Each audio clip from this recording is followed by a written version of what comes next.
When you're small, they tell you monsters live in closets and chimneys, things that come in to get you. But if you grow up anywhere near the water, smart parents teach you a different rule. The worst things don't break into your house. They wait just past the edge of the light, under the dock, behind the harbor wall, and let you come close enough to grab. Tonight, we're talking about the ones that don't need sleigh bells. The things that spend Christmas Eve under the pier.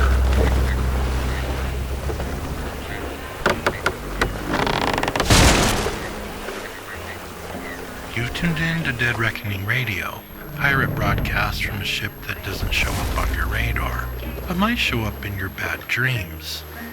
Call me the captain. Call me lost. Both will be true. By my reckoning, this is night 3 of 12 to Christmas. First night, we chase ghost ships through the snow. Second night, we listen to the voices that don't stay buried. Tonight, we're going down to the shoreline to meet the things your parents invented to keep you off the winter waves, and the ones the sea invented to keep me honest. Every coastline has its own way of saying, don't go near the water. In some places, it's the Kraken. Great arms coiled around the hull if you sail out too far. In others, it's leaner, uglier things. Sea devils, long-legged horrors like the knuckleavee, horse skulls with skin stretched wrong and breath that kills crops. They change the names, but the shape of the story's the same. If you sneak down to the tide when you're not supposed to, something out there will notice, and it won't be your friends. And then there's Krampus. Horns, hooves, half man, half goat. The shadow walking opposite St. Nicholas. Not with presents, but with birch branches and a sack. In the mountains, he comes down to the streets in parades, rattling chains, reminding kids there is a price for bad behavior. I always thought about him on land, creeping upstairs, checking lists, thumbs hooked in the straps of that sack. But if you lift him off the cobblestones and set him by the harbor, things start to look different. Picture Krampus not by the fireplace, but ankle deep in black water, seaweed hanging from his horns, barnacles for eyes. Not the thing that drags you out of bed, the thing that drags you off the pier when you lean too far over the rail to count the Christmas lights on the boats. Parents don't tell those stories because they like scaring their kids. Not really. They tell them because every winter some child does sneak down to watch the harbor on a storm night, and the sea doesn't care if you can swim.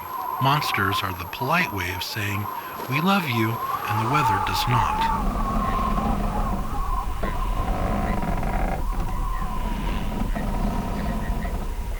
When I was younger, I thought all that was overcautious rubbish.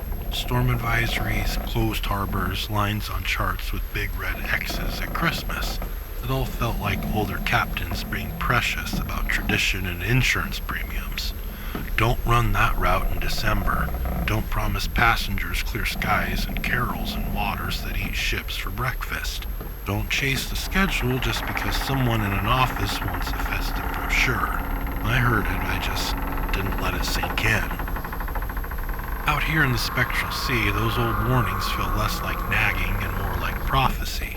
Every time I open this channel, I get the feeling something under the surface makes a note. There's a weight that moves when the signal goes live. It scrapes along the hull, not quite touching, not quite gone. You don't see it, you feel it. Like a hand running along the ship's ribs from bow to stern, counting. Call it a kraken, call it a sea devil. Call it the maritime cousin of Krampus himself, the one that doesn't need chimneys because it has the keel. Whatever name you like, it has a simple rule. Every time I start telling stories, it swims a little closer. Back before this sea, I had my own version of that presence. Not a creature I could point at on sonar, just an accumulation of don'ts I ignored. Don't push that itinerary. Don't flirt with that channel in December. Don't trust the weather to behave because the brochure promised snow on deck instead of in the sky.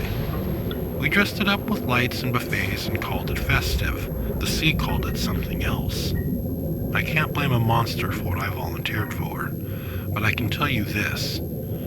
The thing that stalks my hole when I broadcast? It feels a lot like every don't I laughed off finally grew teeth. Nights like this, I wonder how much of my bad luck was really just arrogance with good PR. It's easy to tell yourself you're the exception. That storm notices other captains. That rock eats other holes. That cautionary tale is for people who don't know how to read a chart or keep their nerve. Then one December, you find yourself in a sea where the warnings don't sound like old men in port bars anymore. They sound like something breathing under your keel. Out here, Krampus doesn't have to chase kids away from the tide. He just has to wait for someone like me to decide the schedule matters more than the weather report. And every time I open my mouth on this frequency, I can feel that choice circling back. Not a legend, not a costume at a street parade, just consequence with claws. So if you're listening from someplace where the harbor is a short walk away and the lights on the pier look pretty tonight, do yourself a favor. Keep a little Krampus in your head. Remember that some stories were invented because the sea doesn't give second chances. And if you feel like something's watching from just below the planks, maybe it is. Maybe it's nothing. Either way, take 3 steps back. Out here, I don't get to. Tomorrow night we stop looking under the docks and start looking out into the dark. One light on a black December sea. The kind that says, come home, even when the chart says there's nothing there at all. We'll talk about the lighthouses that shouldn't be there, and what happens when a captain decides to trust the wrong star.